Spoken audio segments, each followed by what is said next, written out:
Hello, everybody. Welcome to another exciting episode of Jimmy's Jambox. We're here. We're back at it again, and we're going to get on into it. But before we do, as always, please make sure to like, subscribe, push all the buttons, do all the things. You know, I don't know where they are, but you do, and I trust you. With that being said, here's a quick word from our sponsors. Organic herbs and botanicals, skincare and edibles, wellness for body and mind. The Brothers Apothecary. Fine teas and remedies. Ronald Records. From indie gems to classic hits, discover the heart of local music. With live shows all the time, up close and personal, and regular releases on their in-house label. Ronald Records. Supporting the community, one track at a time. All right. Thank you all so much for watching again. Shout out The Brothers Apothecary, Ronald Records, and Portland Water. Thanks for keeping us hydrated. With that being said, let's go ahead and get on into it. Here is today's guest. What's up? I'm DJ Avelanche from Portland.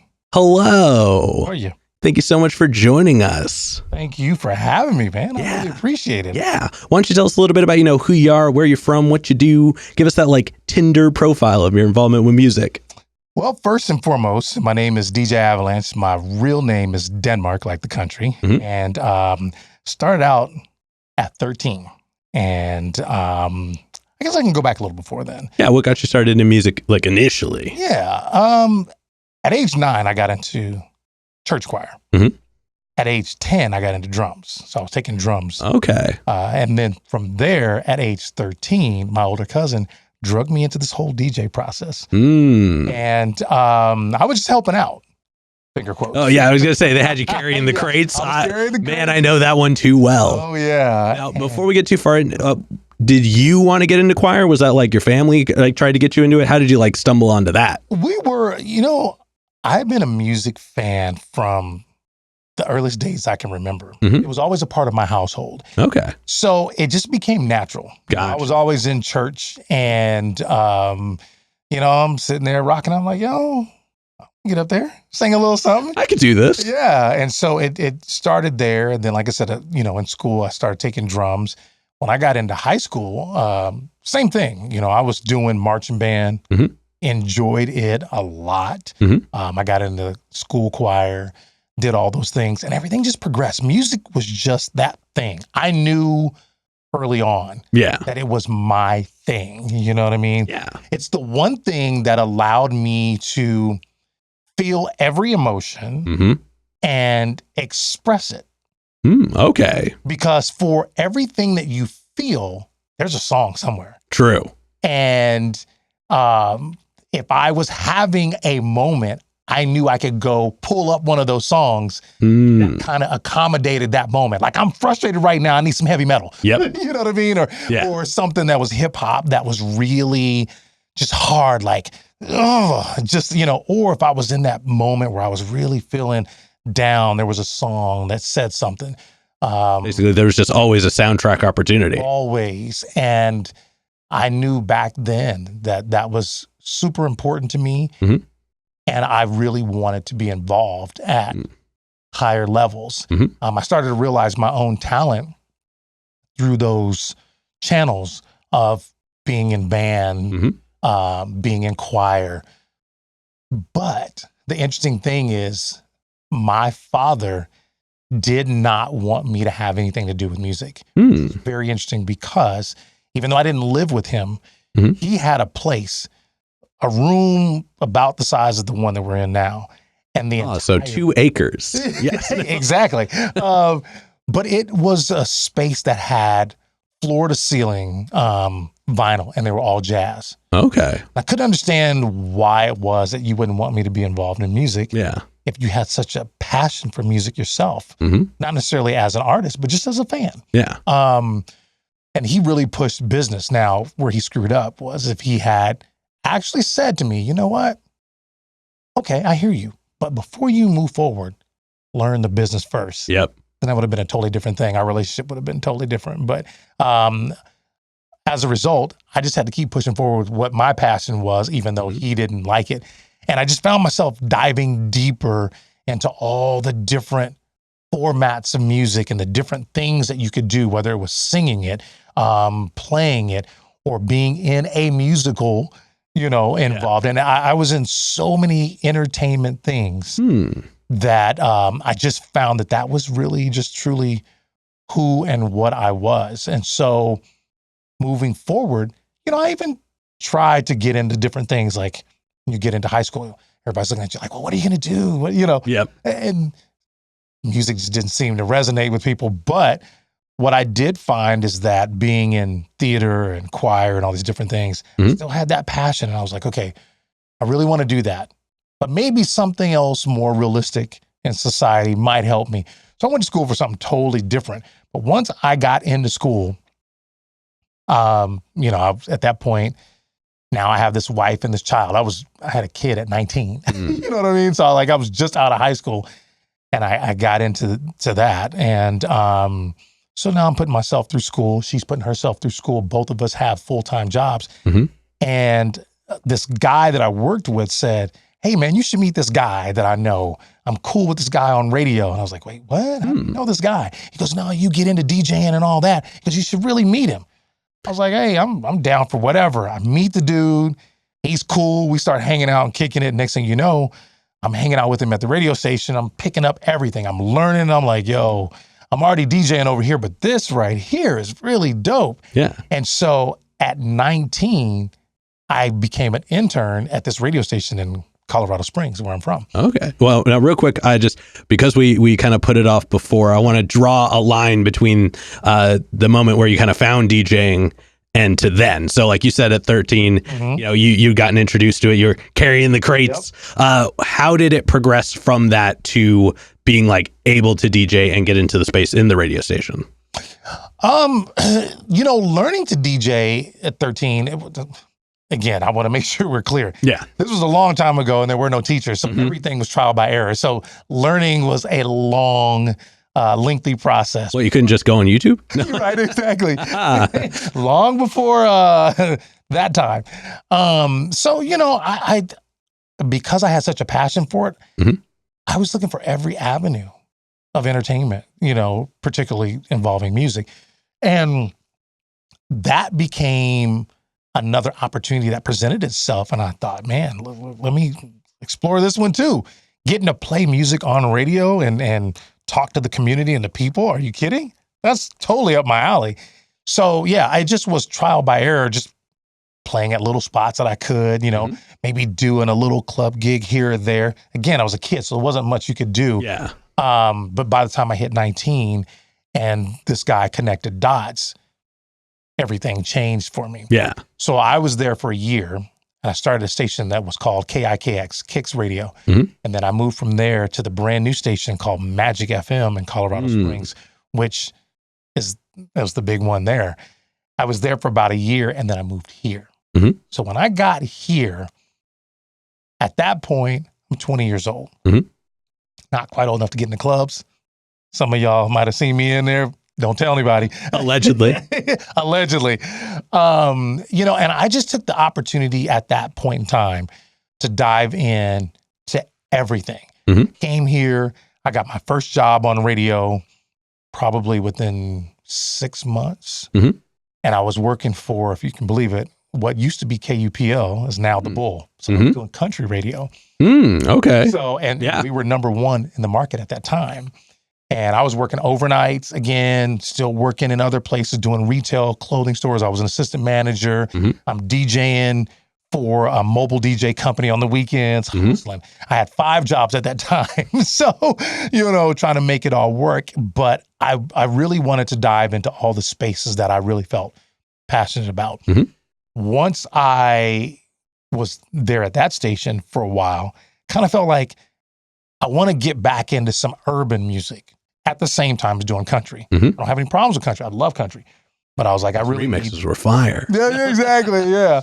And that was at the time of Garth Brooks blowing up. And it was starting to change from the old stuff to this new, more rocky type. And I was like, okay, this is cool.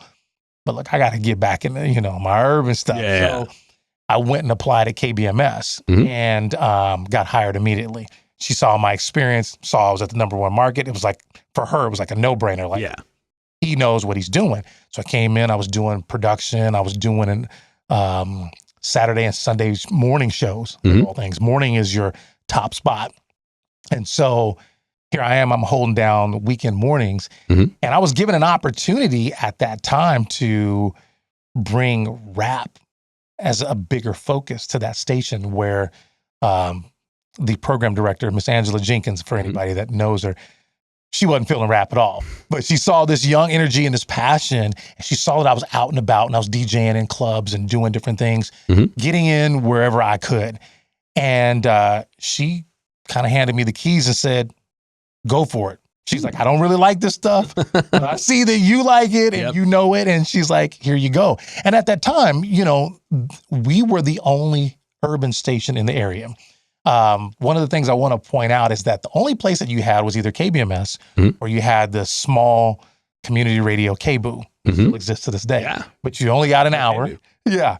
You only got an hour, maybe 2, and that was it. And if your show happened to consist of hip hop, okay, great. But this was a full-time station. Yeah. And I had an opportunity to break great artists, you know, like I said, people like Tupac and them. I got their first singles to be able to play on radio in Portland. That's a great feeling. Yeah. But getting that opportunity was great, but they just weren't doing enough. Yeah, they weren't trying to foster it. They were just like, look, we're doing it. Yeah. And it was just, so that was kind of frustrating for me.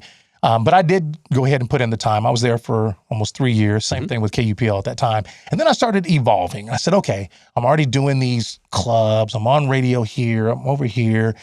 What else can I do? Well, I got back into being in bands. At that time, I'd already been working with a couple guys. Now, by that point, were you still doing drums? Or had you moved to other instruments? Yeah, no, I hadn't picked up anything else, but I did start exploring with the keyboard. I was like, okay, let me monkey around with this. And I'd already bought a drum machine. So I was at home programming things. And what drum machine was it? Oh man, it was the original 808. Okay. Hell yeah. Back with some rolling stuff, man. And for those of you who don't know, it's a beefy piece of equipment. Big. Giant. Yep. And that 808 was so crazy, man. Learned to program on that. And then I bought a second one at a pawn shop that I want to say was like a Yamaha or something. And I had no manuals. The nerd in me was like, I'm gonna figure this out. Oh yeah. You know, and I started figuring out programming it. And I was like, okay, this is cool. Then I was like, sounds are good enough for this time frame. So I went and bought a Boss DR660 because the pieces were really big at the time. And I was like, yeah, those are cool, but I'm really feeling the DR660. So I bought that. I started learning how to program it. Then I started writing, you know, songs for other local artists. And I'm like, okay, I got this song. Here's the beat. Here's what I came up with. Now put your raps in there. And so they started recording. We put things out. So I'm working in the area just with these other local cats, giving them tracks and kind of figuring out my own production abilities at that time. And I was bringing them into the radio station. I was bringing them into the country station. Yeah. Using the production room like, yo, these facilities are dope. Just come on in. We can record here. And they're like, what? And I'm like, trust me, it's dope. We can make it happen. So, you know, back then, you know, I was really working on, you know, who I have become now, but in that slow burn process. Yeah. And, you know, not taking anything for granted, just figuring it out. And of course, you know, you look back now and it's like, oh, that was hot garbage. But I see, you know, you had to start somewhere. Hey, you got to be bad to be good. Right, exactly. And so I really worked with that DR660, started, you know, programming and figuring out how to sequence and do certain things. And then I stepped up and bought a keyboard, you know. And I bought a Roland keyboard then. See, I want to know which one. Yeah, it was a Roland D20. Okay, hell yeah. Hell yeah. I loved that. And then I started figuring that out, how to sequence it, how to link it with the DR660 to trigger the drums and to do the different things. And then, man, things started to change and Sonic came out. Yep. Man, the EPS hit, EPS 16 plus, and I'm like salivating, you know, here I am, I'm a young father. I got all these responsibilities. I couldn't buy everything. And I was like, oh man, I need to get that EPS. So instead of actually buying the keyboards, I bought the rack. Yep, the modules. Yep. Which I still have in storage. Hell yeah. Hell yeah. So I figured out how to program from the Roland D20 to trigger the EPS. And, I started sampling and doing little things and started making stuff work, man, and just figuring out that process, on my own. Again, working with local artists, making little beats, burn them on CD, hand them to cats here, hey, I think this would be dope for you, and, et cetera, all while separating that part of my life from radio. And I'm out singing in bands. I was in a heavy metal band called Into the Jungle. Mike Johnson, who's he's in the Journey tribute band in the area. He started that band. He was like, yo, I've seen you. I've heard you sing, blah, blah, blah. Come join this. I'm like, hey, man, I love metal. Let's do it. You know what I mean? And so I personally feel like music is music. I don't really feel like, there's any reason why you can't do anything. It's about your personal preference. At the end of the day, I mean, they all have the same number of keys on the keyboard. Yep. And it's all about how you play them, how you use them, et cetera. So, I got into that for a few years. We did really well. We started to grow. We started opening for bigger acts. There was a lot of people in the area may remember Dan Reed. We were modeled after the Dan Reed Network. And we got to the point, we got his respect, and he was like, I want y'all to come open for us. So we opened for him and some other bigger names. He was signed to Polygram and toured with Bon Jovi and the Stones. And those guys. Yeah, those guys. So, we did well for that time frame. And then I got out of that, and I started getting into harmony groups. And so we did a lot of stuff with, different people in the area. And like I said, I have a very interesting and complex story because I have all these different areas that I've been involved in that I never put together because I always felt like, well, if they know me from this, they won't accept me from this. Yeah. That scrutiny, So, I got into harmony groups, which singing was my thing, So then I started working with these different people, started working with Z100. Next thing you know, again, I'm DJing on radio at a different station. Not in country at this point. I was doing Christian radio and sports talk. I got into that. And I'm over here writing and producing for these other local artists. Meanwhile, I'm singing in this group with these people. And that led me to get the opportunity to open for everybody from Mace, rapper, PM Dawn. I did shows with I Know Jay, who did the song Time After Time. She remade that one, and Let Me Love You Down. Man, I ended up in a situation where we wound up at the Moda Center opening for NSYNC. Yep. Yeah, I saw that one. Yeah. I saw that one, yep. And that was crazy, especially looking back now, thinking, wow, Justin wasn't even really the lead singer at that time. Yeah. You know what I mean? Yeah, it was just the group. It was the group, yeah. And so, I've had all these different experiences and different angles. Even Dan Reed, he owned a record label named Hype Dreams. And in that 90s, when he owned it, I went and worked for him. So I got the record label experience. I worked in record stores at that time. I had the radio experience. I had the experience as an artist, and as a DJ, still spinning in clubs. I used to spin at a club called Shanghai's downtown on the water. And used to kill that club. I have a set where I would open, then a band would come on. The band would play 40 minutes. I'd play 20 minutes, and the band would play 40 minutes. And we'd rotate, and then I'd close the night out. Super successful. I did that for, several years. That's a good format. Yeah. It's really dope. I think a lot of people should do that. I was going to say, yes. Yeah. I'm surprised more people don't take that approach. I thought it was really dope because what would happen is if you did your job correctly, then you would understand who the band is that is playing for the night. Yeah. And you would set it up correctly to where when they came on, it fit with what they were doing. It was it was like, well, you're just being a good DJ. Yeah. You're giving them the alley-oop. It's like, okay, here you go now. Yeah, you prime the audience for what they're about to do. And then when they're done, you're going to come in and carry that energy and transfer it over to the next group. Absolutely. And then there were, I do remember a couple times where the bands were not that good. And of course, the club manager come over and be like, yo, I need you to turn this crowd around because it's not working out. And I'm like, all right, cool. And I start dropping hits. Crowd lights up, dance floor is packed. Now the band's upset because they're like, like, what are you doing? Yeah, what are you doing here? Not understanding, what I understood my job. Yep. So I had all these different experiences, and this all carried through the 90s and then got me to the 2000s. And then I started to change my approach on things. At that point, I started saying to myself, I'm spinning a lot of wheels and I'm doing a lot of different things. I'm too afraid to connect all the dots because I don't want people to dislike one or the other because they're like, oh yeah, he's a good singer, but he sucks as a radio host, or vice versa. You know what I mean? You're a good singer, but listen to his music, it's terrible. It's just absolute trash, So to try to keep from such judgment, and this is kind of a typical thing in radio, is you just keep changing your name. So in one area, I might use my real name as a singer. So people knew Denmark. Oh yeah, he's cool. Da-da-da-da.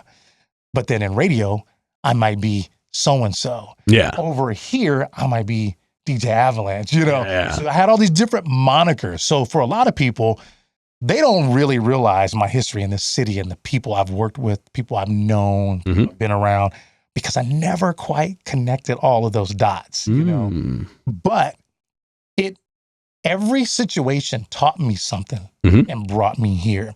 And it got me to a point of starting to understand what I really wanted most. First and foremost, it was to always be in music. But it got to a point where I said, you know what? I no longer necessarily have to sing. I don't necessarily have to be doing these things, but I need to be involved still. And I love music. I'm going to continue to DJ. And I just started to evolve from doing some of those things and saying, okay, I'm going to continue to work in radio. I'm going to do what I can. And then I'd already started my own mobile DJ company called Bridge City Music. And so I'd been doing that since 96. And I'm out making my money, doing events of all different kinds. It doesn't matter whether it's a wedding, it's a, school dance or whatever. I'm doing all these different things. But it eventually got me to the point of saying, okay, I'm spinning a lot of wheels. But where do you really want to go? Yeah. So that's when I started putting a lot more focus on my DJ Avelanche brand and saying, okay, if it doesn't fit that, then I'm going to pull back. But that brand is going to be a brand that represents great DJing of any format. I'm not going to stick to just one, but I will also produce, and what I produce could also be any format. But it's going to be important to me that whatever we put out is really good stuff. And that's where I want my focus to be. So I spent probably the last, I'd say since 2008, more focused on that. Gotcha. Streamlining all the things I'd done in the past and then kind of pulling it in and saying, okay, from this angle, I can do all these things. So some of the projects that I have out, one of them is a project with a buddy of mine named Subcon Savant, which is short for subconscious. We came together, we did a project, we took our names and we created Conscious Ave. So DJ Avelanche. Okay. Subcon. Yeah, I dig that. So I wrote and produced everything.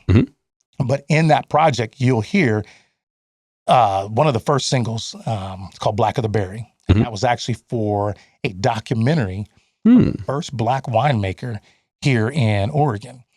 And he hit me up and he was like, hey man, I need some music for this documentary. I got to tell my story. He thought that I was going to find songs that kind of fit. But I actually said, but you just made them. Exactly. Hell yeah. So I wrote this song and I brought in Subcon and I said, hey man, the song's called Black of the Berry. The lyrics are going to be black of the berry, sweeter the juice, follow the root and you find the truth. Ooh, okay. A lot of winemakers look at it and go, oh, wow, that's great. But I was actually using personification and I was actually talking about, this is not the first time a Black person or a Black man, anybody has been involved in winemaking. it just happened to be that in this moment, you're finally seeing it. But truth of the matter is, slaves in this country did everything. So I was simply saying, if you follow history, follow the roots, you'll find that we've been here doing this a long time. You know, even the next line was like, age-old secrets, history infused. That's what it's all about. So, you know, for me, I was able to do all the things I was doing before, but do it in this new format where I could incorporate me as a artist. Yeah, instead of being afraid that the things would link to each other and shed negative light, you brought them all together and just shine light on all of it as you to kind of represent that. Creating this new opportunity for myself to be able to still do what I love, which is, you know, if you hear the song, you'll hear me in the background doing harmonies going, wah, wah, wah, wah. Yeah. You know, I'm still singing.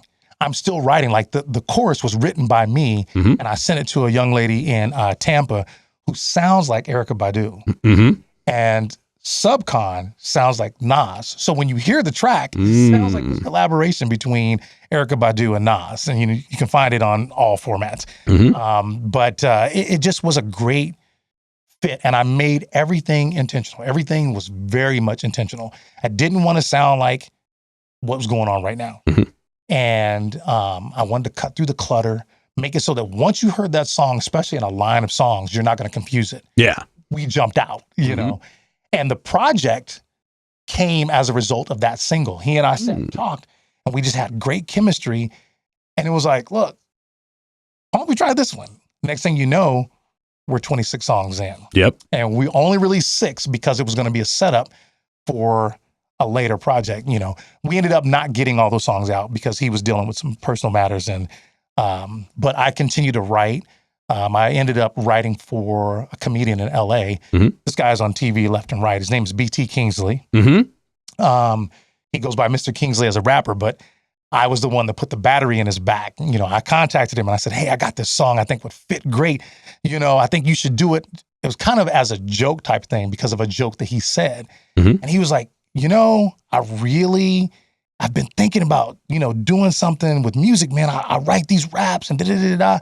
So the short version is we talked about it. And he flew up here a few years later and we did the first 2 songs. The first song that brought us together ended up not getting released until 2 years ago. But the first one is called Tuskegee. It's kind of a play on, he says, I'm young, black, and fly. You can call me Tuskegee. Okay. So that's where that came from. And so I got the chance to work with him. And, you know, he's a touring comedian. He opens for DC Curry. He's on several shows.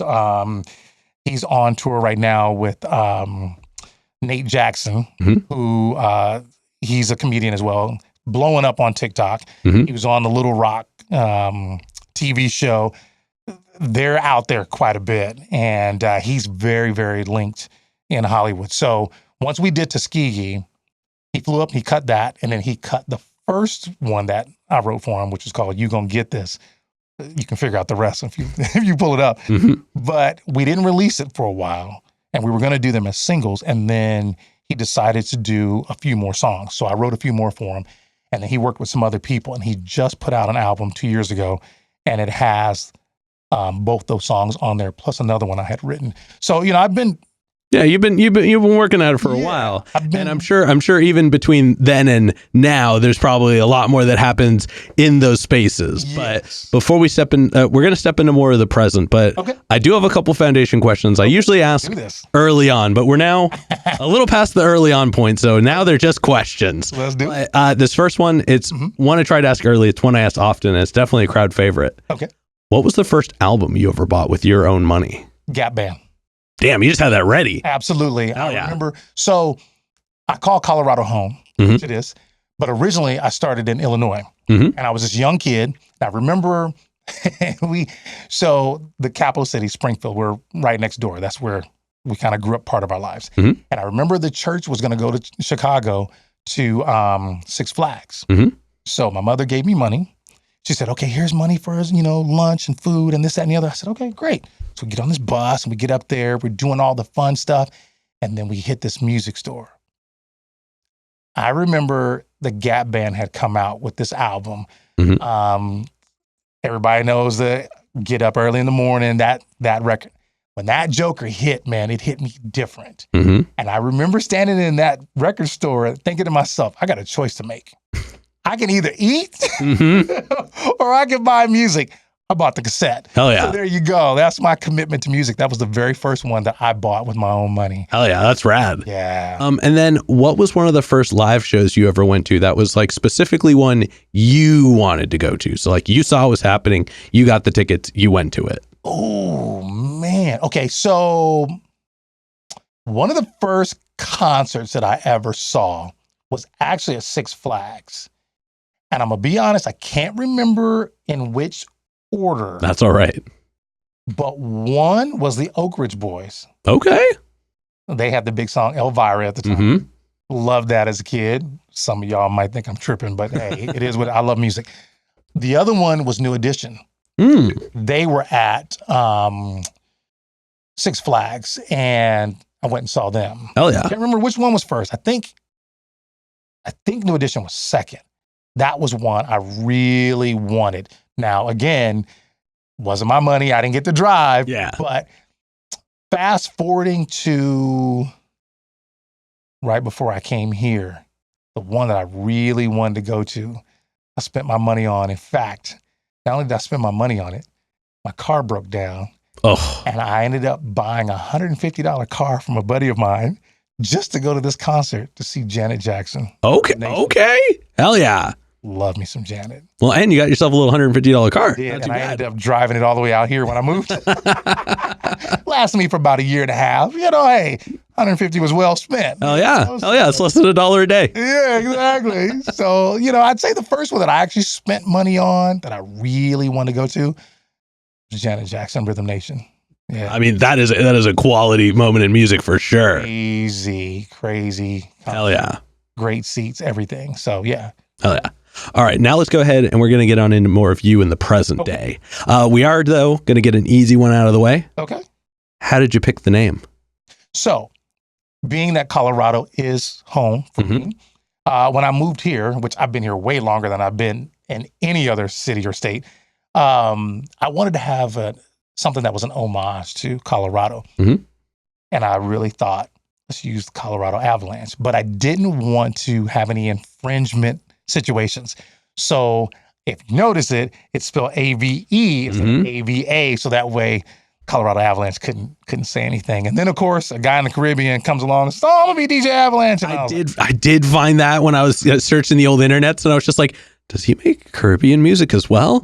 No, different dude. I was a little upset with myself because if I'd had really understood that I should have went ahead and purchased the name, and then routed it to the other ones so that I wouldn't have these conflicts. Man, the things I could have done. I mean, hey, the business degree would have helped with that too. Oh man! And you know the funny thing about this is one of the things that I did. I started in 2007. I got on doing a mix show on Sprint, the cell phone company. They had mix shows back then. So you could scroll through your phone and you could select music and it's like, oh, here's an hour-long mix. Oh, here's this guy, DJ Avelanche. Let me listen to that. I was doing that for 10 years. And the number of people that I built up on there didn't quite always make it to me, unfortunately, because they were just going, oh, I'm looking for DJ Avelanche. And not to say that he didn't build his own following, but he gained a lot of extras. Fair enough. You know, fair enough. Well, it hurts. I mean, hey, you're still you here, and I'm sure everybody knows you for it. Yeah. Now, I want to ask you some like DJ focused questions, and these are ones that I'm always curious about, and I think they're just fun to know. The first one, if like what are you don't have to give away any secrets with this, but what are some like go-to tracks that like work mostly everywhere? Usher. Yeah. Oh, damn. Okay. Play that for anybody, anywhere. Yep. That one always. I mean, you could have stopped at Usher, and I think it still would have worked pretty across the board. I don't think that people realize how massive of a catalog Usher has. This dude's got bangers. You know what I mean? And it's like you can get into some that are a little more street and a little bit more hood, and he's got those really up tempo, super poppy, popular ones. You know, Usher smashes, but I throw that out there, and I also throw out Michael Jackson. Anything. Oh yeah. That should be without saying almost. I should have said Mike first, but I mean, Usher is actually, I think, a really good answer because, like you said, nobody realizes how wide his catalog is. I mean, he did a whole series just based on cheating, and everybody loved it. Everybody ate that. They were like, "There's a part 3." Like Confessions was everything. Bro. But he's, whether you go back to songs like My Way, you can go back to those, to even the current ones. He's got so many. He was almost like he was like the Bruno Mars of that time, in a way. You know what's crazy about that? I agree and disagree, and I'm gonna. Bruno's very funk. Bruno's very funk. He definitely stays in a lane to a degree, but he has always kind of had those opportunities where like this song could work here, this song could work there. Like he is, and now he's doing stuff with Anderson .Paak, and it's just a whole nother world. But that's Silk Sonic is its own thing. But like I think just not comparing the two of them catalog wise, but like he just kind of had that moment where he could exist everywhere. Yeah, I think the difference is that Usher knows his lane. Usher does not play an instrument. Oh, that's a good point. Right? Whereas Bruno can sing his face off and he can play. Yeah. But his catalog, if you start at the beginning, it was very poppy. And then he got the opportunity to be like, nah, that's not really where I'm at. Yeah. This is where I'm at. Now he's showing that. Whereas Usher goes back to, you're talking like latter 90s as a young kid. And he went from doing strictly urban to progressing to crossover and then finding this way to balance all of it. If you listen to an Usher album now, you're probably going to find a very, very strong crossover record. Oh, for sure. And it'll be very different than, a very hood track that he has. One of my most favorite Usher albums, it is my favorite Usher album. It was a very short one. It was called The A. And that one was produced by, oh my God, I can't believe I just did that. Super dope producer from Atlanta, Zaytoven. That to me, oh my God, that was everything. That whole album from beginning to end, I think it's only like 8 or 9 tracks. Yeah. Fire. Hell yeah. My most favorite. He's got other songs I like a lot, but as a body, that one project that's my joint right there. Damn, that is a cool nugget to drop right here. Yeah, man. I can throw that on. Matter of fact, I might have to do it when I leave. I was going to say, I might have to do that when we're done here too. Yeah, but it's very hood. But then I bring that up for the fact that he can go from that to something else that's very, very mainstream. And it all seems to coexist. Yeah. And works for him.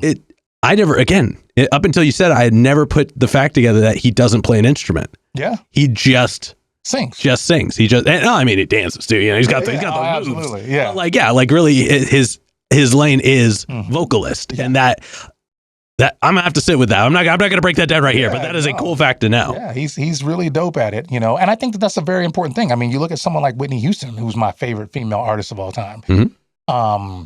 Didn't play an instrument, but I will argue with anybody, she's the best vocalist ever. And when you break down songs like I Will Always Love You, and the way that she did that, especially being a vocalist, hearing how she started off very soft and tender, and then progressing, doing this build to the point where her voice went from being tender to being very strong. Yeah. And then you feel every bit of emotion, and you listen to her vocal range in there, from that deep to the really high notes, and just that was, to me, probably the best. That song is one of the few songs that like there is never an instance where I can't listen to it and just have to stop what I'm doing.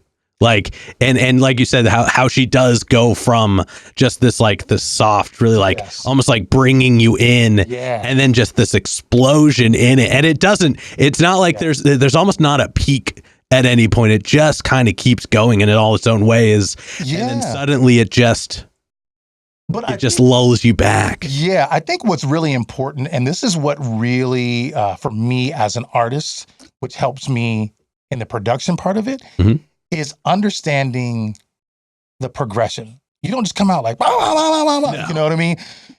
Unless the genre calls for it. Yeah.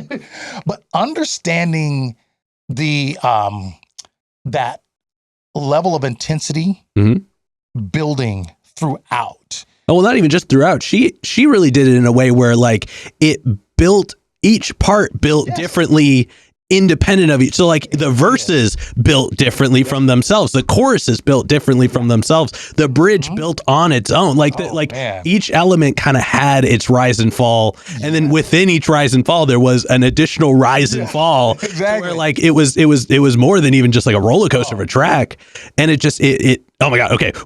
I don't want to dig in too much on her song. That is. Yeah, I think just me as a person, I look at all the broken down elements, and I'm gonna throw this out real quick, and then I'm gonna let you continue with because I don't want you to get off track.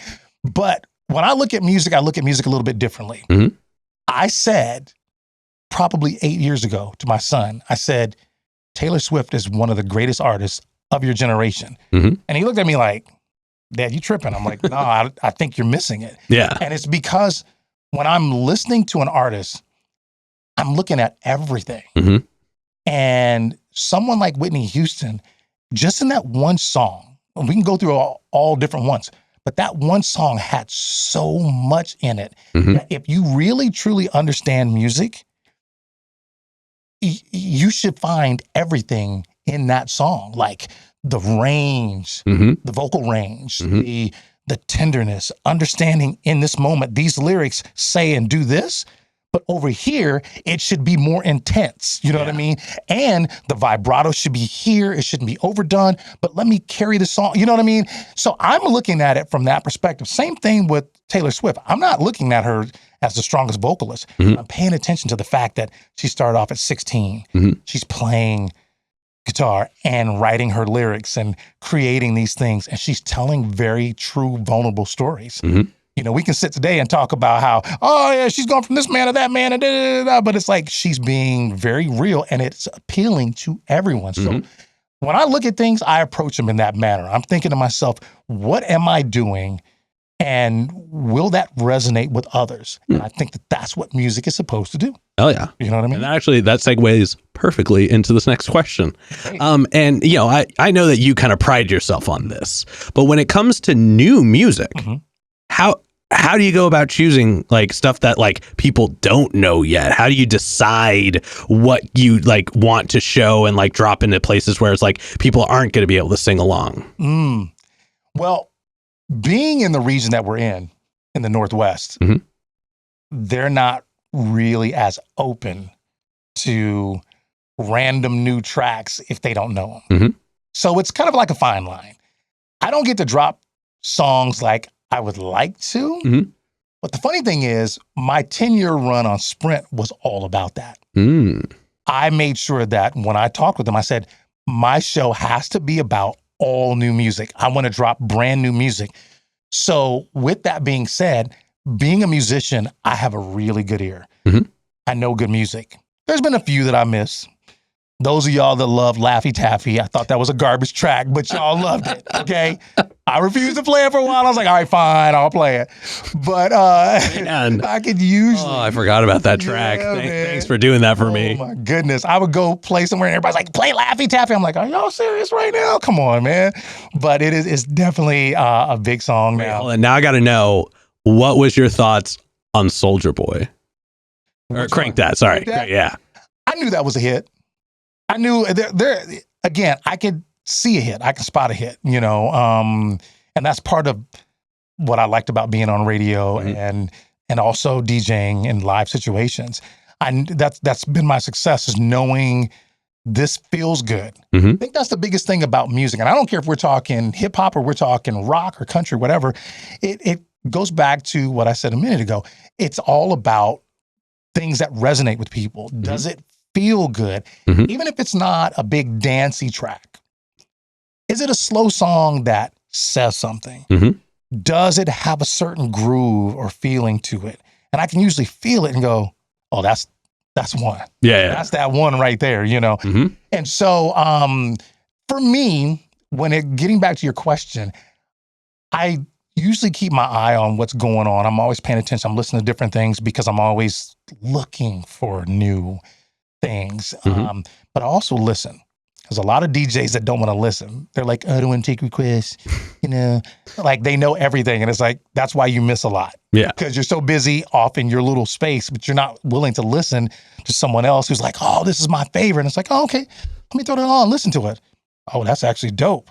Oh, okay, now I've got something else in my tool belt. So then when I go somewhere else, I can drop this record and they're like, yo, what is this? You know what I mean? And it's like, it's because I'm always willing to listen. So for any DJ that's out there, y'all need to open up and listen. There's a lot out here. Is there a way that people can go and like put a song on a list to request? So not that it like goes to what you're playing, but like you can open it up and look at, like, instead of them bugging you, they just like drop it on, like, like they scan a thing, they search for the song and they plug it into this list and then you can just scroll through it. Does that exist? That does exist in some fashion. There are a couple different platforms. I have one that I've had for years.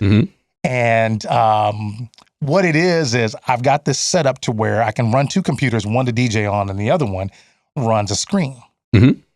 What I can do is on this screen, I have a number up there. People can text in their requests and it can pop into the computer. Now, it doesn't go straight to the screen. They can put up something crazy that's vulgar. And I'm like, oh, okay, hold on now.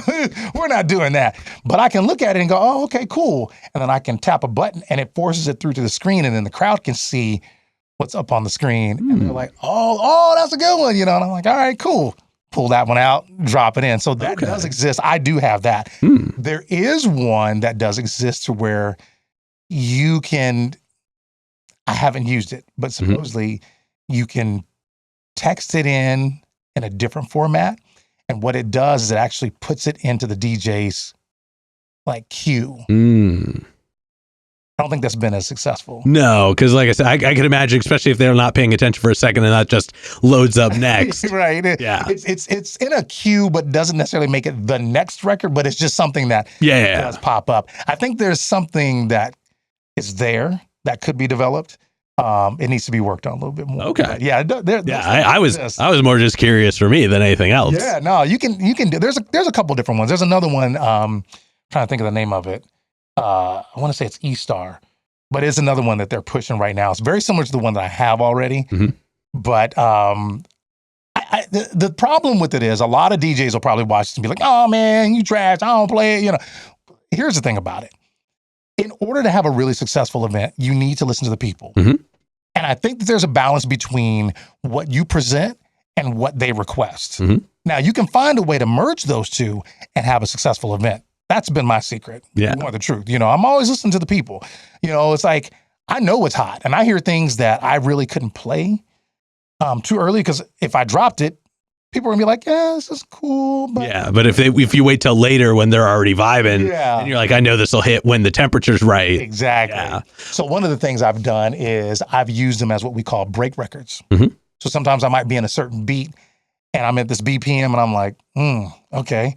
Let me drop this beat in underneath this, and just get the vibe. If they vibe off of it, I'll run with it for a second. If not, I'm just going to use it as a beat to transition into the next record. And it's just a way to kind of appease myself for the moment, but also kind of, get their feet wet a little bit with that particular song. So it's just different things like that we'll do. Or I'll take a popular song, and nowadays you can stem out songs. I don't know if you're familiar with it. I'm very, yes. Okay. So now, which is a godsend. So sometimes I'll take that new song and then I'll stem out the one that I'm playing, get it down to a vocal, bring in the new song, put those vocals over this new beat. Okay. And it's a way to, again, get their feet, so. I dig that. Fun with that. I dig that. Yeah. And now I'm curious because, like you said, a big thing for you is that you do enjoy new stuff and bringing it out there. Have you ever thought about doing like a monthly event where it's all new music? Where it's just like, hey, I'm gonna bring y'all stuff you probably haven't heard, and that's the appeal.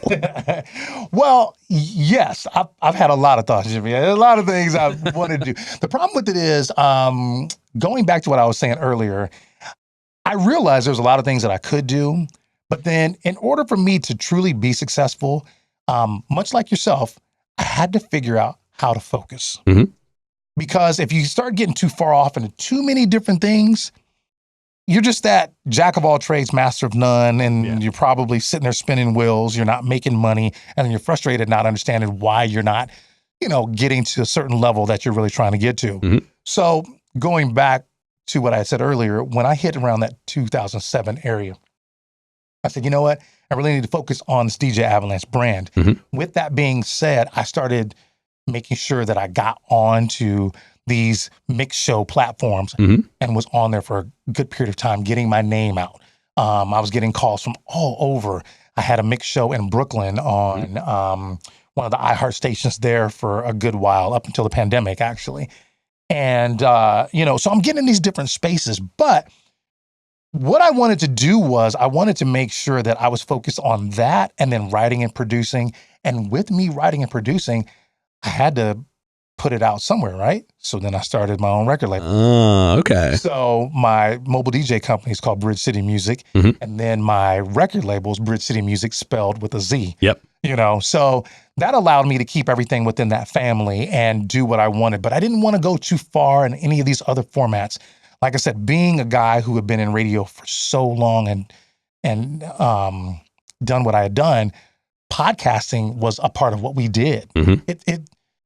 It's being a radio host on a different level. Oh. You know what I mean? Oh, don't I? So and for those that don't know, the term podcasting came from John Tesh, the piano player.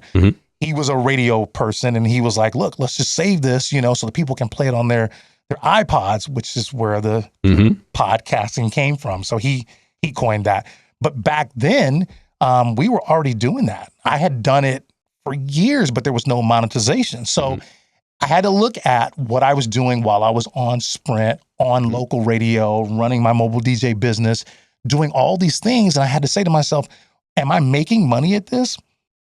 No. Can I see any monetization anytime soon?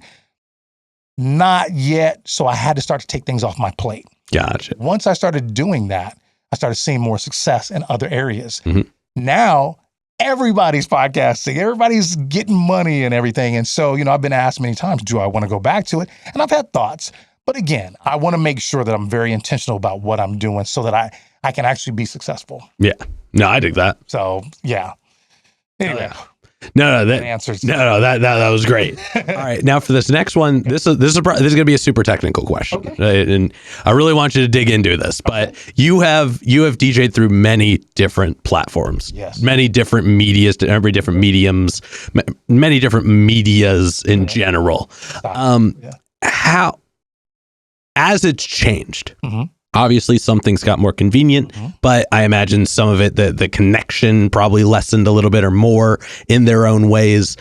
What was the experience like going from like records to like tapes or CDs, and then from like there into like, the digital world, and then controllers, and now back to kind of the hybrid? How did that experience feel? I feel like you're insinuating that I'm old here. So. I mean, hey, no, I know people that still do all vinyl themselves today. Like, I did start on vinyl. Well, here's the thing. You're going to have people that are going to say, and I've heard this so many times, oh, you're not a real DJ unless you use, oh, you're not a real DJ unless you do. And I think that's all trash. Yeah. Well, I mean, more, I'm curious for your tactile experience. Like, how did it change for you? What did you notice, like physically, technically? Because you are very gear oriented. Obviously, you're familiar with those elements. Yeah. I'm curious for your experience as the things changed. Yeah. I just wanted to preface it. Yeah. No, totally. Like, I still don't use controllers. I love vinyl. I love the feel of vinyl, like putting my physical hands on it. If you ever see me DJ with vinyl, I'm constantly, be able to grab the record. And to this day, and starting at 13 with that, that's my first preference.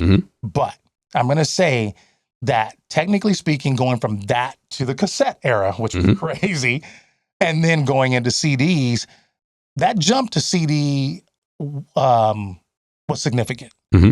And that set us up for the computer era. There's been nothing that holds a candle to the computer era. There's some people that still are like, no, I'm a purist, I'm this, that, and the other. Truth of the matter is, if you're going to be a diverse DJ like myself, you got to have a lot in your... Yeah, you can't bring enough records. Right. Yeah.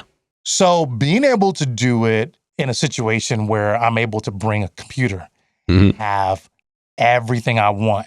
And oh, by the way, not only can I have everything that I want, but if I get there and you decide to ask me for something that I don't have, I can go online and download it while I'm still mixing. What are we talking about? You know what I mean? So I feel like the way that the computer era has really altered what we do has been so incredibly crazy that it's like, it's a godsend. I mean, to the point where we're coming up on December of 24. Only 2 years ago, December of 22, did we as DJs get the opportunity to even get stems, which there's so many people that wanted the opportunity to be like, oh, I'd like to remix this, but this is too much in here, you know? Yeah. It just didn't do this. Now you can break it all down. So I say all that to say that, you know, not only did it allow me to bring so many different styles of music to any one event and be able to pull from them at a moment's notice. Because everywhere I go, I can play everything from classic rock to country to the current hip hop bangers all in one, you know, event. But it allowed me not only to do that, but it allowed me to get in and out faster and easier without killing my back, but then evolving into all the different equipment that allows me to do stems. And now my mixes sound completely different. You know, I'm able to put things together and create some stuff that we just couldn't do before. So technically, I love it. And it allows me, is for some of y'all that are, most people that are, I guess, DJs are really into Serato. That's the biggest one. Serato has a music production portion.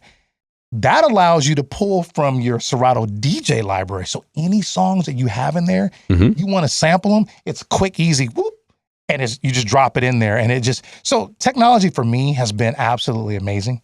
I love it. Even if you get away from that part, if I'm DJing for certain events and let's say this room is the room that I'm DJing in, but there's another room over there, I can wirelessly connect to another room and I can either play the same thing that's in here, or there's certain gear now that allows you to play two different things so that in this room, they're hearing this, but in that room, you've got a different section in that same piece of equipment playing different music in there. So let's say in here's the party, but in there, you want it to be chill. You can put on something smooth and just keep it flowing, and here you got the party popping. So I go with technology all day. Oh yeah. Yeah. And I nerd out on a lot of the gear.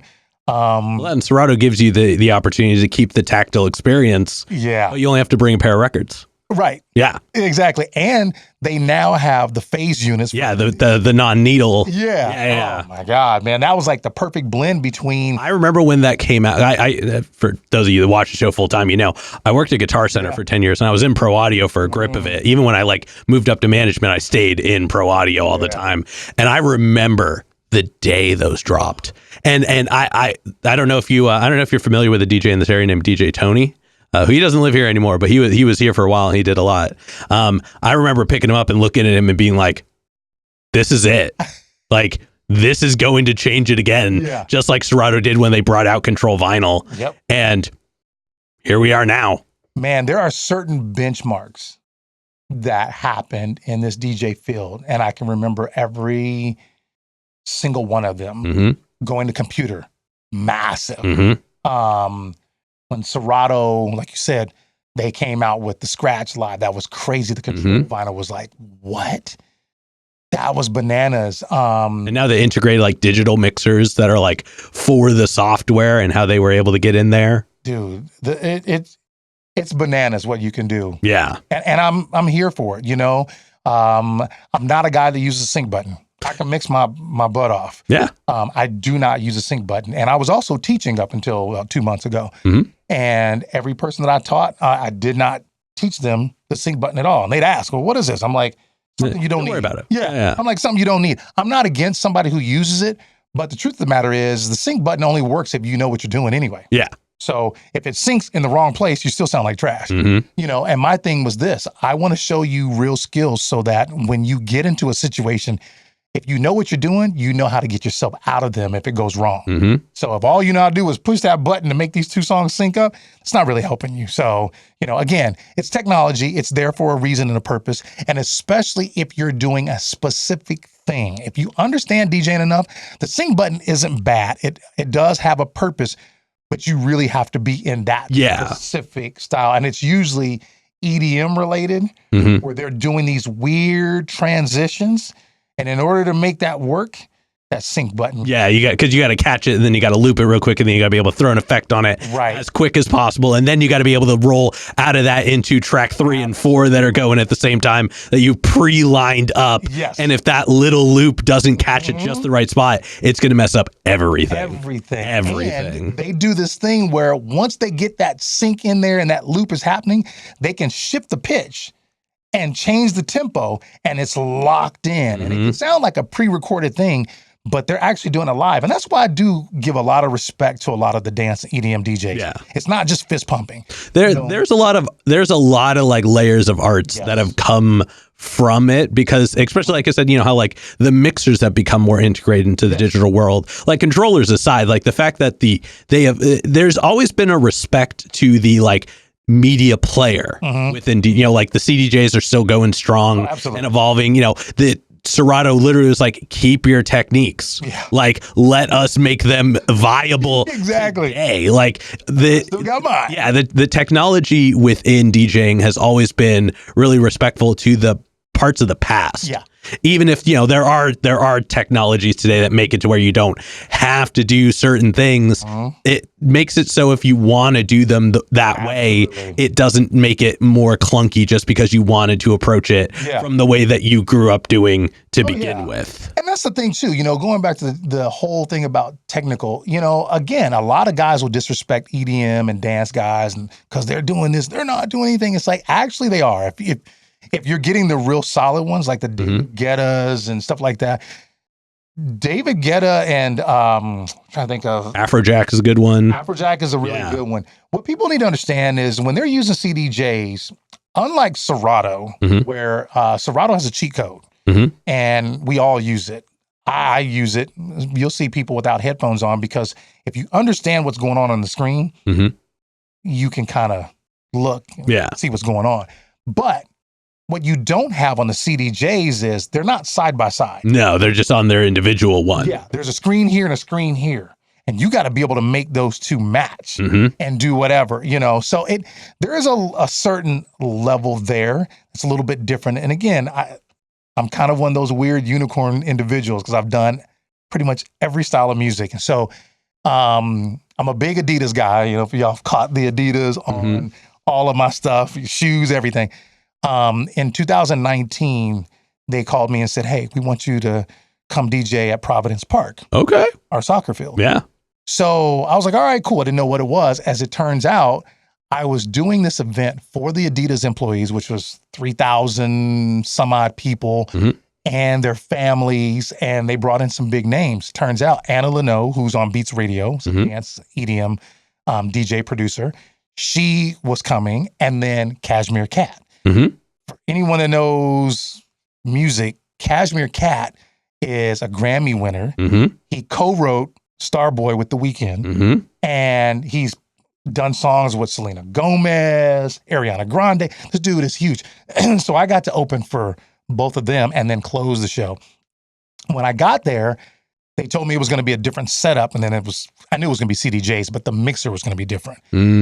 Understanding the complexities of the different mixers and what really resonates with those different audiences, it's a whole different beast. Yeah. You can come in with your hip hop style, your mainstream style if you want to, but that doesn't necessarily resonate with that group. And I purposely put myself in situations where I like to be a little uncomfortable. Like, okay, so now I'm opening for these big name dance artists who got big records out. Okay, here we go. Let's make this happen. And it went really well for me. Oh, yeah. 2 years later, in 2021, here I am. I'm now opening for Heritage Rock acts. I'm opening for ZZ Top. I'm opening for Bret Michaels of Poison and Joan Jett and Tesla. You know what I mean? And so I like the differences, but each situation pushes me and it gives me an opportunity to learn the different equipment and what I need in that moment. The new stuff in EDM right now, the new CDJs, there's no CDs at all. There's no slot for them. That's super dope. They now started putting cue points on the CDJs, which you didn't have before. The interlinking connection is really dope. And now that they got the new A9 mixer, I know I'm geeking out, but bear with me. The way that those mixers are set up, they have an antenna so that the sound man at the front of house can actually regulate your volume. So if you get too crazy and get too worked up, they can bring you down remotely. You know, I love all the technology. I mean, it's there for a reason, you know what I mean? And I'm here for it. You know, I'm here for every different type of show. I'm down with it, you know what I mean? So yeah, that is a passion for me. So I enjoy getting into all those spaces. Oh yeah. Yeah. Thank you for going through all that. Yeah. Sorry. No, you're good. Here. No, you're good. You're good. I mean, this show kind of lives and breathes on the technical conversations from time to time. I try to throw them in the later middle part just so everybody gets everything else first. Yeah. Okay. Got it. Now, before we move into the next portion, this next question is probably the densest question in the interview. All right. But we've definitely talked a lot about your experiences, your actions, your reactions. But when it's just you and music, one-on-one, what does music give back to you? Oh, man. It's everything for me. Like, it literally is everything for me. One of the things I was saying earlier is that there's always a song for whatever feeling that you have. And that feeling is what I live for. Surprisingly, you know, hip hop and R&B is big for me, right? But my other really big favorite is classic rock. I can, like, if I'm on a long road trip, I'll pull up groups like Player. Baby, come back. Love that. That's my jam. I love that. There's such a good feeling. I'm into feel good music. That's feel good music. I can throw on some Christopher Cross. Man, you know, things like that. But then, you know, you can get into songs like by Luther Vandross that are really super dope, you know. Like I said, if you're in that moment where you're like, I need something hard. Okay, now I'm gonna either dig into my heavy hip hop crates, or I might pull up something that's rock and roll, that's real heavy metal, or some EDM. I like some EDM. I love some trap music. And if you really look at the growth of EDM, trap, and all that stuff, those are all derivatives of hip hop, you know?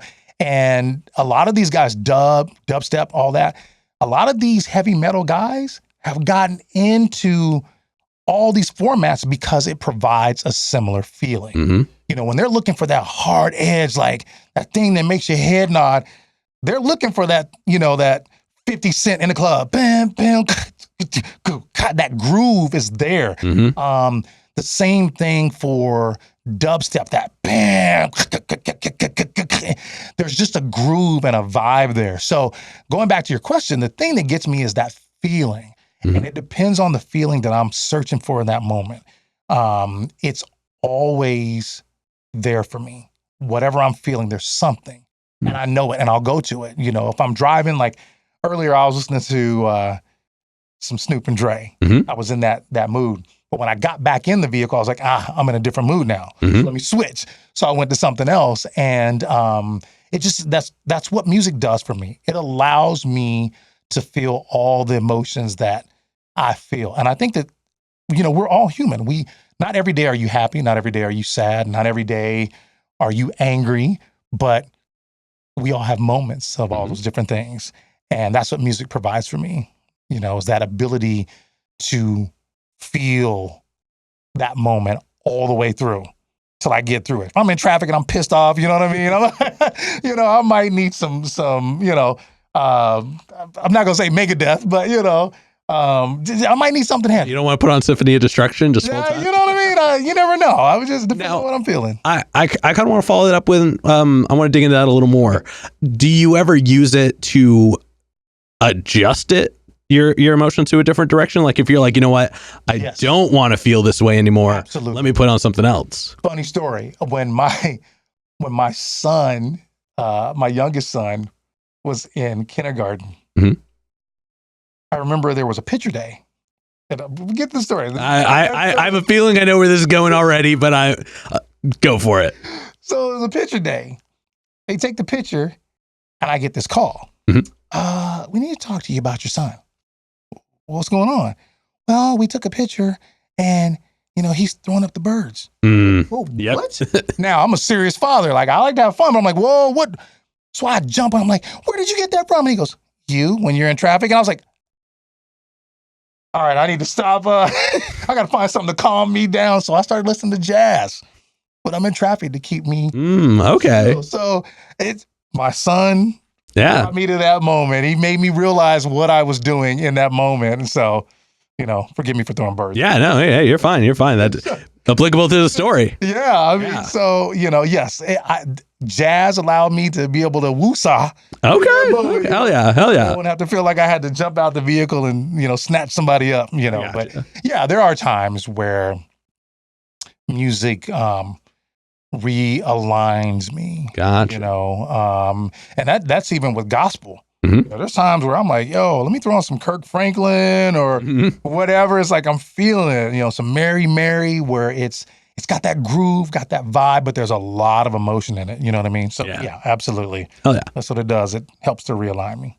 Now, I want to dig into this just a little bit more. Okay. And you don't have to answer if you don't want to. Okay. But do you find that like the music helps you like kind of either feel your emotions more fully, direct your emotions in a way? Like growing up, did you have any issues with that? Like, was that something where like music helped you kind of figure that out for yourself, or were you pretty on point and you just liked that music enhanced it?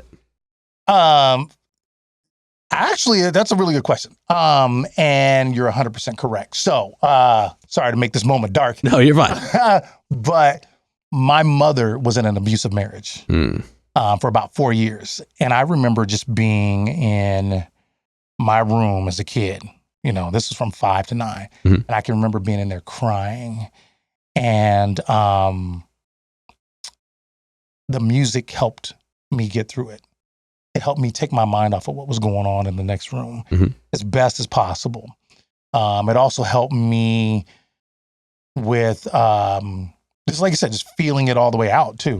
Even if I was trying to turn it up just to not hear what was going on, it also helped me process those emotions. So yeah, I mean, music, like I said, has been everything. It really, and that's why I understood at a very, very young age, I'm talking as far back as 5, I knew that I wanted and needed to do something with music because it was just in me, and I've done so much to stay involved in music in some way, shape, or form because it is therapeutic. You know what I mean? So yeah, hopefully that. No, like I said, it's kind of a dense question, so I appreciate you taking the time and sharing that with us. Absolutely. But now we're going to go ahead and we're going to move on to some hypothetical questions. Okay. And we're running a little long on this one, so we're going to kind of squeeze through these. If we can, all the rest of it was good, but I love getting through these. Okay. So I kind of want to, I still want to throw them out there.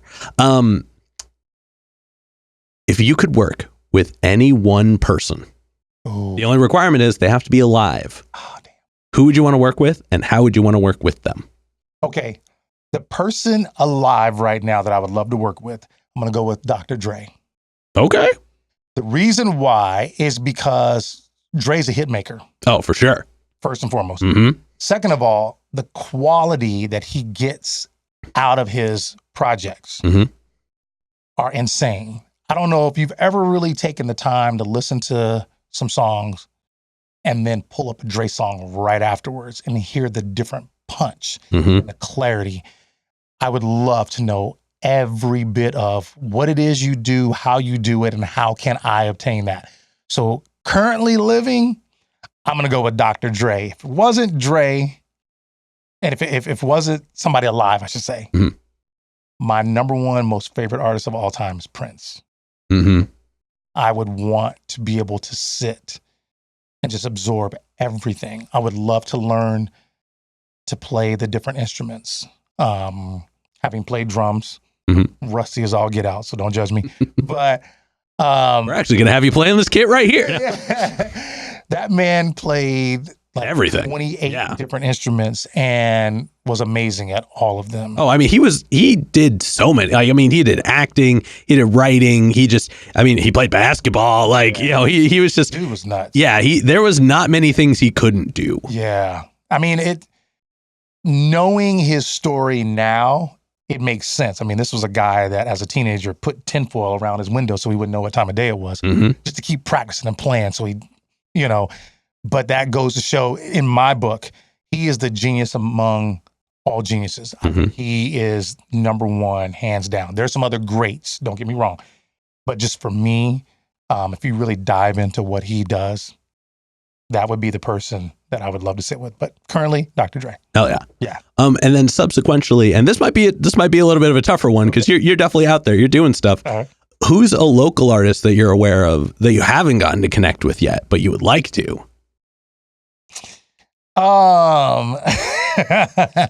Okay. I'm gonna put him out there.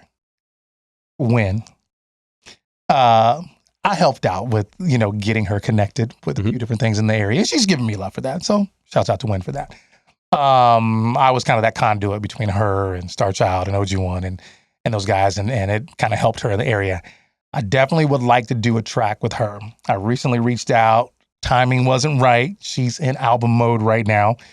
And I have a really, really good record that I have Mighty on. I don't know. Oh, yeah. Okay. No, I've spoken to Mighty recently. I'm hoping to get him on the Mighty. If you're watching, door's always open. We've got a record that's a sports anthemic type song. And I've been sitting on it for a few years, actually, because I wrote it during the pandemic. I didn't want to put it out too soon because I didn't want it to be one that just lives on some DSP and doesn't really get the proper respect.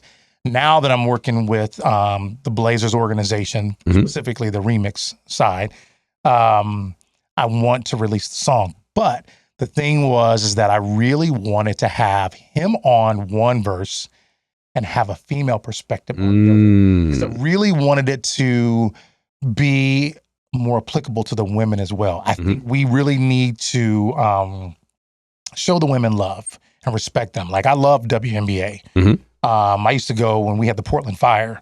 I went and supported them, and I'm looking forward to the new WNBA team, which they should have just made the announcement on the name. I have to look into that. But I feel like women are really doing some great things, and I don't want to leave them out.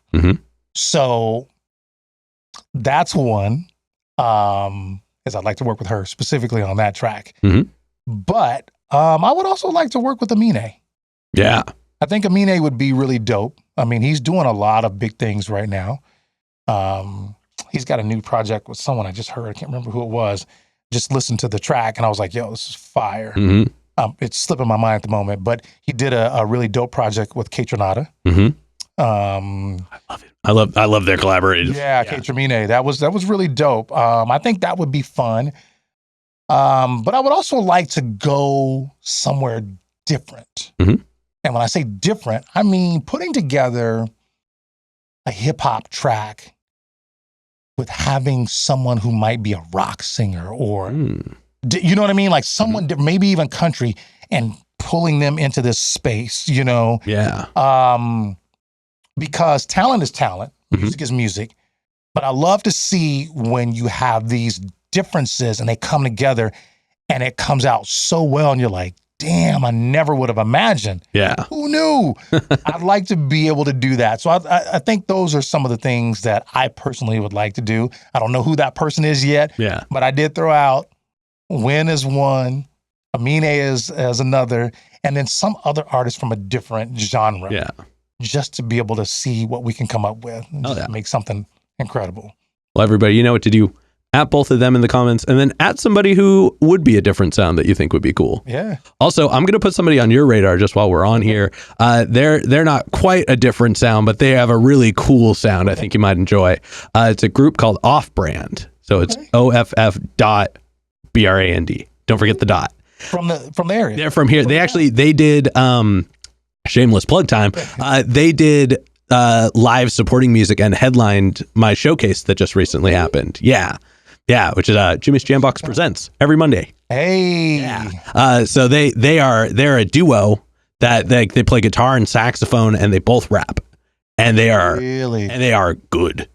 Like, don't get me wrong, everybody on the showcase was good. I don't have time to shout out all the names. Yeah. But if you're looking for something that I think it brings something a little bit different and still kind of exists in the realm, they're cool. They're worth checking out. Yeah. Ideas. Because I have some different things that I'm looking at doing. I'm going to have to check out Off-Brand. Shouts out to y'all for doing what you do. Hell yeah. That's unique. All right. For this next one, sky's the limit. The questions are all made up, so the answers are allowed to be as well. Okay. If you could perform anywhere in the world and you wouldn't have to worry about crowd access or building stability or power, it's guaranteed the best show. Like, everything will work. And it doesn't have to be a venue. It could be anywhere. Where would you want to? Okay. Being from Colorado, you already know, Red Rocks. Boom, there it is. I had as soon as you're like from Colorado, yep. Oh man, I was just home last week, and I was coming through, and I was like, I looked over, and I'm like, oh man, someday. That venue is. I haven't been there personally, but I've seen so many things from it, and I've talked to so many people who've gone to it, and I've had a handful of people from Colorado specifically on the show, and that is the general consensus. Red Rocks is just one of those. Yeah. Oh, that one got me. Yep. Like, it just, there's something so magical about like the way the seats are, the way the stage is, the way the sound seems to be. And believe it or not, it is also one of the places I would like to do an episode of this show. Yeah. Unfortunately, Kill Tony beat me to Madison Square Garden, but nobody else do Red Rocks yet. I want to do that. I would love to do. I'd love to host an interview there. I'd love to host a showcase there. Like, I think it would just be something really special. Just the incredible backdrop, man, of the rocks. I mean, if you've never been to Colorado or even Utah, just the rock formations and the way that they sit, what God did is just incredible. You know what I mean? And to have a venue like that to be able to perform at, it's bananas, dude. Yeah. Like, and then to be honest with you, I would love to perform anywhere, but the first off question, and that's the first answer that comes to my mind, man, is Red Rocks. But there's some other incredible places, you know. Oh, for sure. A lot of these festivals, they're doing some amazing festivals overseas. And the way they've set up, you know, some of these things are just, I'd love to do those too. So, but yeah, I'm going to go with Red Rocks. Oh, yeah. All right. And then to wrap up the hypothetical questions, if you could get one more album from anybody, they could be alive, they could be dead, they could have not put out an album in 100 years, could have put out an album yesterday. Who would you want an album from? And when would you have wanted it to come out? Okay, it's going to be easy. Y'all already know Prince is my guy, so I'm going to go with Prince, and I'd want it to be right now. Okay. If we could do it, I'd like to see what he would do right now, but I would want Prince to be in the mind frame of, all right, like Kendrick said, I'm going to pop out and show him. You know what I mean? Because the latter years of his life, he dedicated that to doing art. And a lot of people felt like, oh, he fell off. He didn't fall off. Prince is the most amazing individual. He can write a hit when he wants to, which he was still penning songs for other people that were hits. Yeah. Even when he wasn't, you know, on the top of the charts. But I would like for him to come back and do something in this time frame. Not saying I want him to come out with 808s or whatever. He already did that. Yeah, I was going to say, yeah. But I'd like to see what he would do with his brand of music mixed with a current style.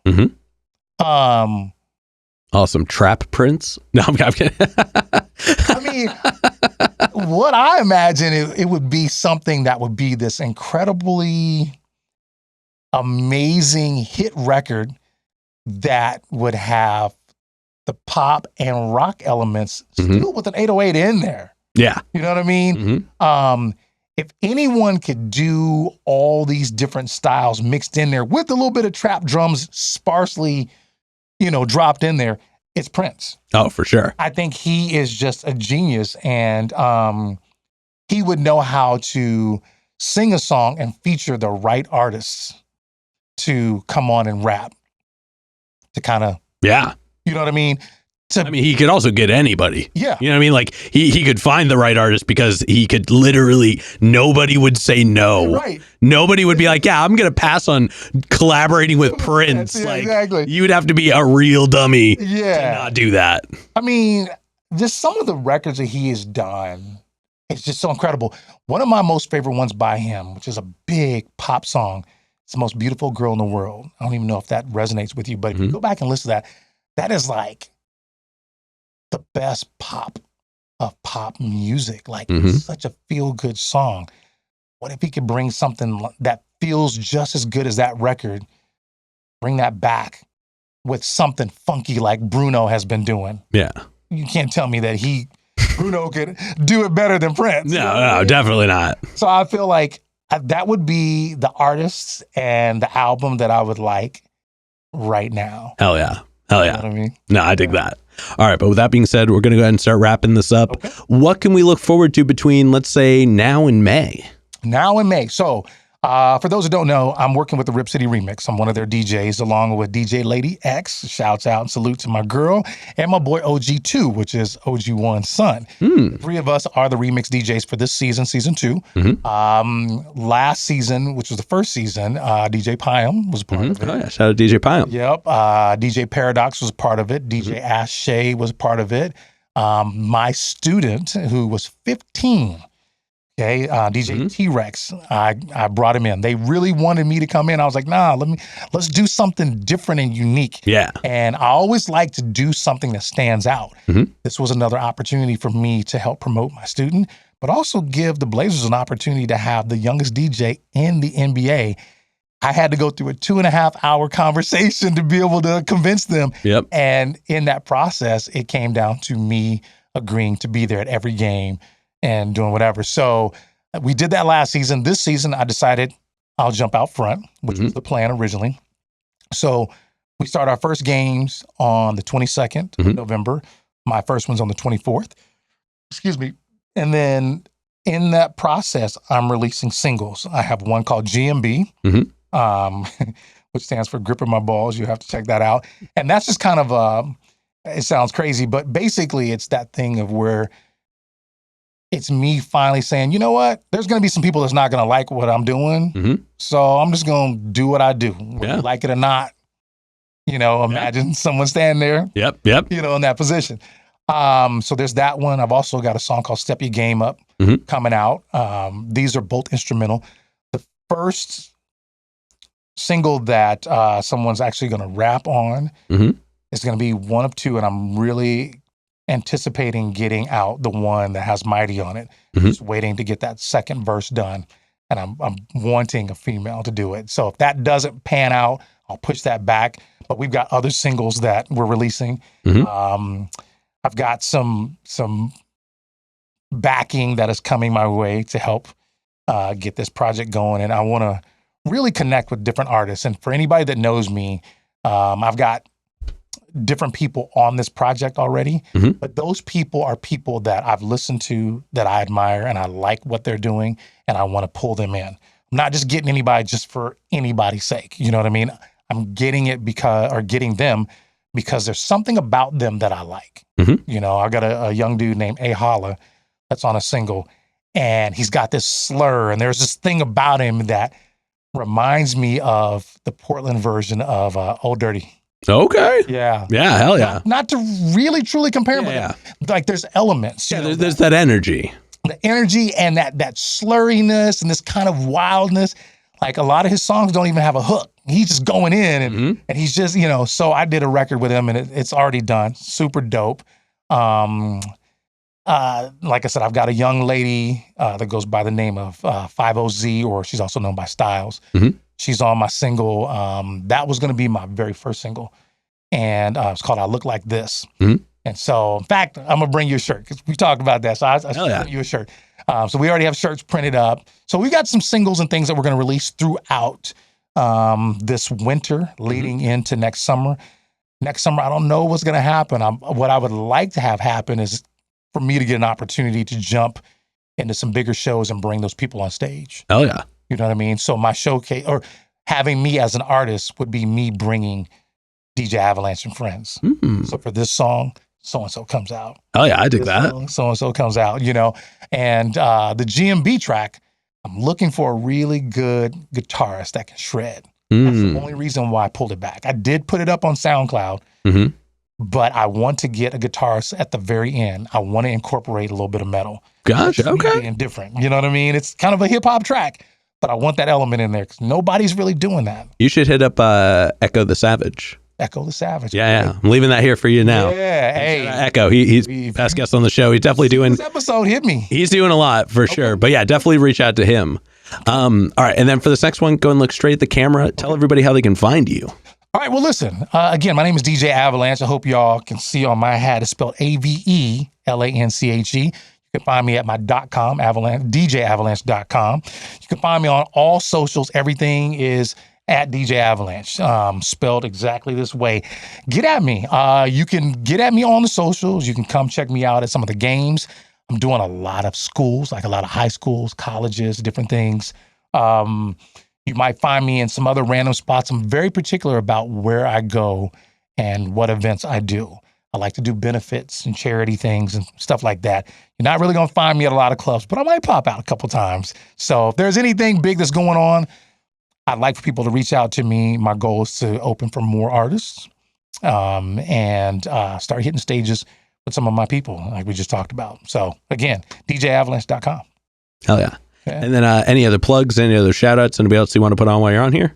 No, anybody that I've had an opportunity to work with on this project and anybody that I get an opportunity that hasn't presented itself yet, shouts out to them and all the musicians. Shout out to you. Thank you for this platform and giving us an opportunity to expose what we do, our process, our mindset, our emotions, because as artists, we're all emotional. That's what it's about, and so I appreciate that.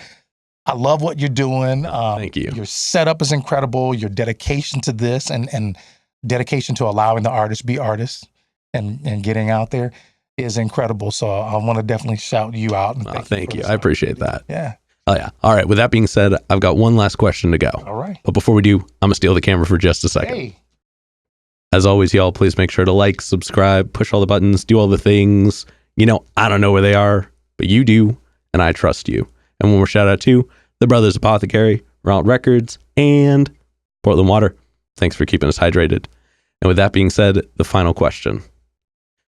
And this is entirely up to your interpretation. I'm very excited to see where this goes.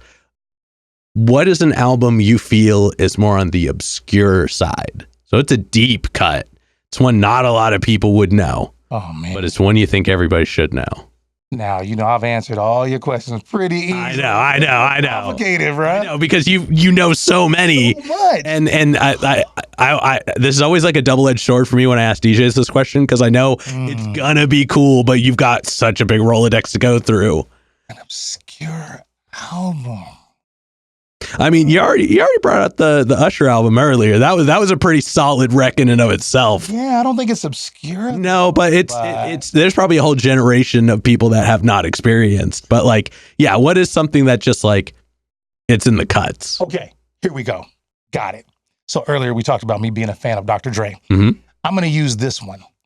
I think the Compton soundtrack is completely underrated. Mm-hmm. I think people need to go back and really listen to it. What Dre has done is so far above and beyond the comprehension of today's times. Mm-hmm. People can't even see what he's doing.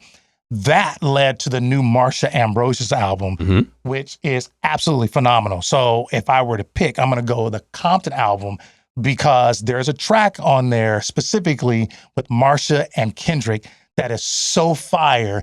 It allowed Dre to give you hip hop infused with jazz. Her vocals are crazy on there. The elements of the horns and things like that, he's taken hip hop to a completely new place. Her new album is amazing. Drove back from Colorado all the way bumping it. And this new album with him and Snoop, the Missionary album, is also going to show you more of that. But the groundwork was put in on that Compton album. I think that everyone needs to go back and listen to that again. Listen to it close. Hell yeah. It's a recommendation from your man. I've always pushed that album as one that is underrated. So there it is. Oh, yeah, that's a great one. Yeah. All right. With that being said, we're going to go ahead and wrap this up. Thank you so much for joining us today. Thank you, man. And Yeah. shouts out to Portland Water. I didn't even get to drink it on camera, but I got you. Hell yeah. Taking this with me. And this has been another exciting episode of Jimmy's Jambox. I'm Jimmy. And I'm DJ Avelanche. And we're signing off. Later, y'all. That's a wrap. This is not a podcast. This is a show.